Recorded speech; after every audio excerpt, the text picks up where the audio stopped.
पहिलोपल्ट उनले आँखा झिम्क्याए। सुन होला र उनले मनमनै भने, तर तुरुन्तै त्यो विचार हटाए। गरिबीले पनि उनलाई कल्पनामा बाँच्न सिकाएको थिएन। तर जब उनी नजिक पुगे उनको हृदय एकाएक तेज धड्किन थाल्यो। त्यो कुनै ढुङ्गा थिएन, न त फलाम, त्यो थियो एक बाख्रा। तर सामान्य बाख्रा होइन, उसको शरीर सुन जस्तै पहेँलो र चम्किलो थियो, मानव कसैले सुन पगालेर आकार दिएको हो।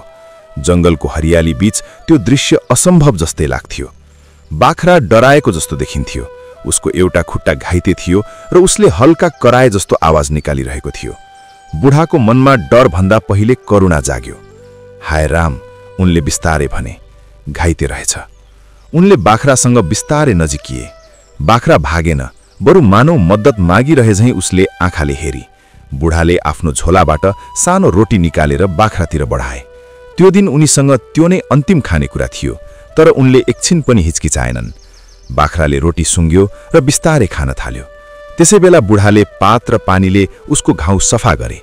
आफ्नो थोत्रो कपडाको टुक्रा च्यातेर घाउ बाढिदिए।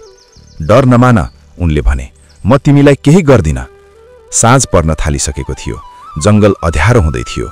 बुढाले बाख्रालाई त्यही छोड्न सकेनन्। उनी बाख्रालाई सहारा दिँदै आफ्नो झुपडीसम्म लिएर आए। गाउँलेले देख्लान् भन्ने डर भए पनि उनले सत्यको बाटो छोडेनन्। रात